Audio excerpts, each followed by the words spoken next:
address this, I apologize. I just wanted to know if someone would be willing to speak to that issue of how this type of, sentiment emerges in the aftermath of, again, sort of the collapse of the social fabric and the economies themselves, and if that's part of what's going on in this state, country, or... Well, the point is well taken.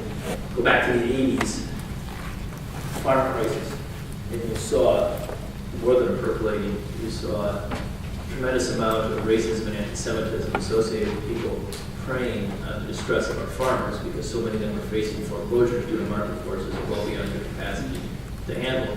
Not quite the Golden Dawn, but at the same time, no doubt racism and anti-Semitism and other forms of discrimination are associated with economic trouble.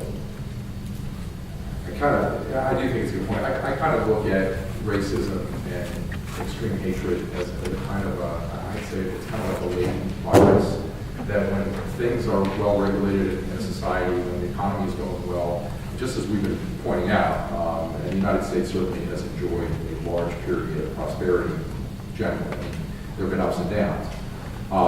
Then, like you were talking about, people like Mr. Cobb have to scurry off into, rural, remote North Dakota or wherever their caves may be, and that's where they can operate. The problem is they get stronger and they can feed off of fear and panic and lack of optimism about what's going to happen in the future. They wait for those situations, and that's what worries me, is that if we sit back and say, oh, well, we've got it all taken care of. We shouldn't worry. Leaf, it's this little hamlet in the middle of nowhere in North Dakota. That's all this thing is about. This is much ado about nothing. No, it's not. Because I can guarantee you that if we have a serious crisis, if there is a global war, if there is a major depression, right, like we had in the 1930s, these people will come around because hatred is it's a force in the universe. And it just finds whatever it needs to cling to whatever it does. Anti-Semitism has been a classic locus for hate to cling on to. And it's almost like a Manichaean struggle between forces in the universe. And it's been marginalized, and it's marginalized right now. But you look at what's going on in Greece, your point is well taken. Though that is the environment where it can thrive. You look at what happened in Germany after the First World War. That is an environment where it can thrive. And if we have any kind of mass dislocation and enemy in society that comes up in the future, we better well be prepared for people like Mr. Cobb to come out of their holes and band together and form another movement that can try to take control. We better be prepared, and that's why we're having this conversation now. Like that too, I agree with the idea of being prepared. And as far as explanations, it seemed like the question was kind of get at how do you explain something like this occurring? Definitely the economic situation of the community is one answer. And to keep in mind that it's not just the static part of the community poor, but it's a dynamic aspect where how quickly did it become poor? Did it slowly become poor? Did it a rapid movement? And those that become rapidly poor, as we see reactions like this that we can see in Greece, where other countries can slowly become poor, we don't see that kind of emergence. At the same time, there are a variety of other explanations. Like 100% of the explanation, the economy is a powerful one, but it might not be the overpowerful one. There's networks that come into play. There's political ideologies.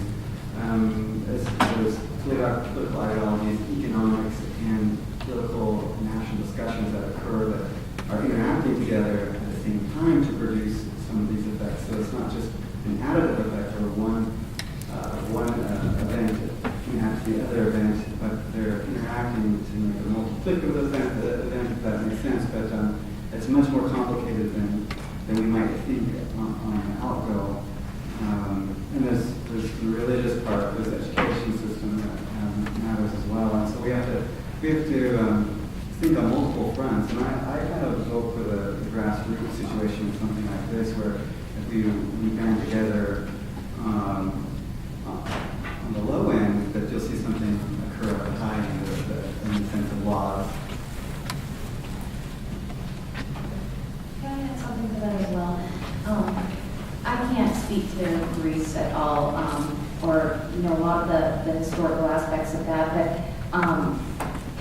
I I was sitting, thinking to myself, I think this is true in a lot of areas, that the level at which somebody is willing to, the level at which they embrace hatred, or the level at which you see sort of some of these nasty comments and reactions, and these things that a lot of us can't understand, I think is often directly proportionate to how disenfranchised they feel. And I really think that even in our country, economically speaking, we're still relatively, prosperous, of course. And so I think that's is partially why we're not seeing quite this this is a small movement, right? At least this is small. This isn't happening in all of North Dakota or all over the country, right? These are isolated. But I'm thinking about just in general, sort of the reaction when the law started to enforce, rights for minorities and rights for women as well, and that seems to be when you tend to get a lot of the sort of the most visceral reaction. I think that there's an extent in which, people, in order for other people to get their rights, the power group had to give some of them up. And some people really lost in that situation, and it makes them really upset. And I'm not a psychologist, but I think that it really comes down to feeling disrespected in some way, right? He was saying, you're not letting me talk. You're defaming my religion. You're actually discriminating against me. That's what's happening here. What that is some, inner person feeling not respected and then sort of behaving in this way. Yes, Steve.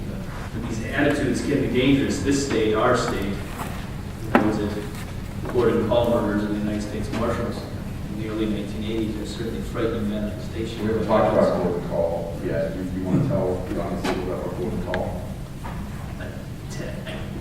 Not that I'm a great expert at it, but I'll give you the it's a tragic case in the sense that a attached protester, aggrieved, served pleadings, or served court notices, ultimately engaged and killed two United States Marshals in a shootout. He was part of a movement called Posse Comitatus. Yeah, and the reason I raise it is it tends to wax and wane, but there are instruments of terror that emerge from time to time. Timothy McVeigh in Oklahoma City, for instance, 1995. We all have to take care to be aware in our own communities. It's a law enforcement function for everybody else, and try to, as best we can, deal with these situations because of the potential for terror. Yes. If it's okay, I guess I have a question for the gentleman, Mr. Cobb. My question is, as it showed in your presentation, he served in the military. Mr. Cobb, what changed you from protecting the rights of Americans to get you to the point where you're at now? I mean, he's engaged. Oh, okay. And I just want to say that, I mean, sometimes there are irrational things that happen inside of a person, and that hatred, I would use an expression that I picked up from Daniel Goldhagen's book, which has a great description of anti-Semitism and Hitler's role in executioners. It can be phantasmagorical, right? It's not based on anything rational. You could try to reason with a white supremacist or a neo-Nazi all you want, and you're going to get the same thing. Well, that's just Jewish media that's always in your mind, and they've got control of your thoughts. You could show them all the evidence in the world, and they say, well, that's not real. You're making that up because your supernatural powers allow you to do that, because you're ultimately evil. There's no reasoning with that. It's unfortunate. But again, hatred roams abroad, and it finds victims that it can, it's like if you will, it's like a parasite. It finds weak victims and it latches itself onto them, and that's how it survives. And once it sort of takes hold, it's hard to reason with it. And I think that's probably, I mean, that's an underlying assumption in all that we've been talking about today. It hasn't really, we haven't really talked about it, but I mean, I'm curious, Dr. Buren, you studied slavery and civil rights. Do you have an understanding of sort of the psychology of racism in this country that's come with that study? I know it's a tough question, but Boy, that's very, very interesting. I suppose it's gone. I'll just say this. In July 1776, we have a country founded on certain principles, natural rights, among these life, liberty, pursuit, and happiness. One of the interesting things that comes out of the Revolutionary era is that racism, at least as we would define it, becomes worse. Because you basically have 1/5 of the population enslaved. 1/5 of Americans are enslaved at the time of the Revolution. So clearly you have a founding creed that is antithetical to slavery. And so the question becomes, why is it that 1 out of 5 Americans isn't entitled or can't enjoy the very liberties which the Declaration of Independence suggests they should have? And so really, for the first time, you begin to see articulations that slavery itself is okay. Slavery never had been defended up until that point because it had been a fairly ubiquitous institution across human societies. And more importantly for this discussion, increasing ideas about racism. The articulation that black people somehow must be different than white people, and that is why this 1/5 of the population shall remain in bondage as shall their children and children's children. So one of the unexpected and unintended consequences of the revolution is to give birth to these ideas of racism.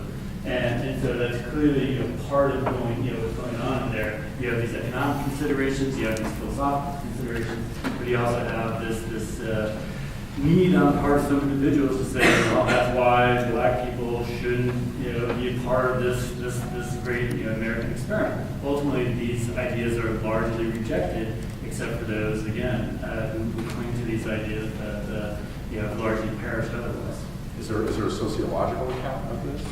I think the part of it goes the way we process information, and just naturally we process information by categorizing it. What that means is we create in-groups, out-groups, and we send it to individuals, so we look at visual things like skin color, my out-group. And that's part of the other psychology, I guess, is that we have all these emotions, we're emotional beings, and so we have fears, we have loves, we have desires, and it leads to things that are expressed in one way, but underneath it is something else. So what I'm trying to say here is, for example, I studied the Minutemen and go down to the border of Mexico and study immigration. Why are they down there? Why are they trying to do that? Well, they do care about immigration, but why they're more than that is because they miss something. They miss their military lifestyle. They need an enemy to feel like they're doing something good. And so although the expressions, the outward expressions might be one thing, the underlying reasons could be something else. I mean, it helps. It makes me think of document. I don't mean to bring it to a level that's too light, but it does make me think of Dr. Seuss's Star-Bellied Sneak. You talk about like your dad. This notion. I don't know if it's a dynamic that exists in all societies that in every society that you have people who are star-bellied and people who aren't. The people who are star-bellied are somehow better than the people who aren't star-bellied. And so what I love in Dr. Seuss's allegory that at some point the star-bellied, the other sneaks just get stars on their bellies, and so the other ones take them off so that they can be different. I mean, this whole notion of the in-group and the out-group that you're talking about, it's just, I guess it's a dynamic that we just always have to be aware of. And society to some extent is always going to be imperfect, but if we're aware of that potential for people to discriminate against one another in an unfair way, maybe we can do something about star-bellied sneak problems. I don't know. It took us 100 years in this country to go from the end of the Civil War of 1865 to pass the Civil Rights Act and the Voting Rights Act in 1964. I mean, progress is slow, it's incremental. I think it has to be appreciated too that in dealing with racism, sexism, anti-Semitism, and the like, which have happened, the trajectory is upward in our country. Nevertheless, it remains. The one thing is revolutions go backwards, right? So you say mathematics in April of 1865, you have the Voting Rights Act in 1965, as if there was some sort of linear progression of products. In Reconstruction, the post-war period, it was actually a real shot, depending on which scholars you examine, at interracial democracy. This is is when the 13th Amendment is passed, this is when the 14th Amendment is passed, this is when the 15th Amendment is passed. And so, again, for a variety of historical reasons,